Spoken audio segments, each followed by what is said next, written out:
ಸರ್ಕಾರಕ್ಕೆ ರಾಜ್ಯ ಸರ್ಕಾರ ಜಾರಿಗೆ ತರಲು ಮುಂದಾಗಿರೋ ಗೋ ಸಂರಕ್ಷಣಾ ತಿದ್ದುಪಡಿ ವಿಧೇಯಕ ವಿರೋಧಿಸಿ ವಿಶ್ವ ಹಿಂದೂ ಪರಿಷತ್ ನೇತೃತ್ವದಲ್ಲಿ ಪ್ರತಿಭಟನೆ ನಡೆಯಿತು.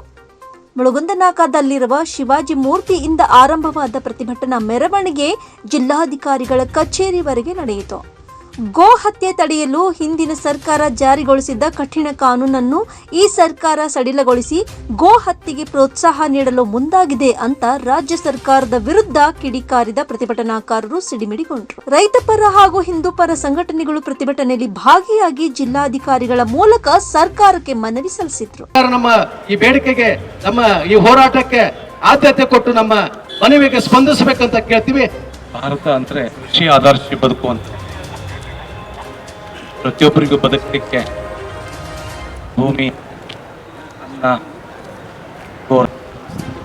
ಅವನ್ ಸಂರಕ್ಷಣೆ ಮಾಡ್ತಕ್ಕಂಥ ಜವಾಬ್ದಾರಿ ನಮ್ದು ನಿಮ್ದು ಅಲ್ಲದೆ ಸರ್ಕಾರ, ಗೌರವಾನ್ವಿತ ಮುಖ್ಯಮಂತ್ರಿಗಳು ತೆಗೆದುಕೊಳ್ಬೇಕು.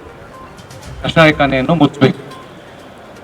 ಇಂಥ ನಿರ್ಧಾರವನ್ನು ಜನ ಸರ್ಕಾರ ತೆಗೆದುಕೊಳ್ಳ. ಇವತ್ತಿನ ದಿನ ಕರ್ನಾಟಕ ರಾಜ್ಯದಲ್ಲಿ ಯಾವ ವಿಶ್ವ ಹಿಂದೂ ಗೋವುಗಳ ಹತ್ಯೆ ಕಾನೂನನ್ನ ರಾಜ್ಯ ಜಿಲ್ಲೆಯಲ್ಲಿ ಸಹಿತ ಈ ಹೋರಾಟ ನಡೆದದ್ದು.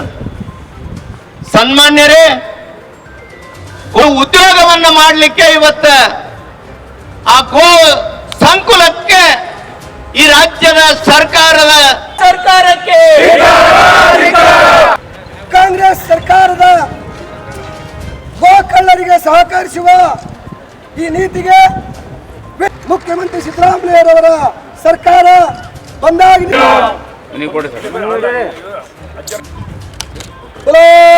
ಭಾರತ್ ಮಾತಾ ಕಿ ಬೋಲೋ, ಭಾರತ್ ಮಾತಾ ಕಿ ಜೈ ಶ್ರೀರಾಮ್, ಜೈ ಶ್ರೀರಾಮ್, ಜೈ ಶ್ರೀರಾಮ್, ಜೈ Shriram. Rise of news Gadag.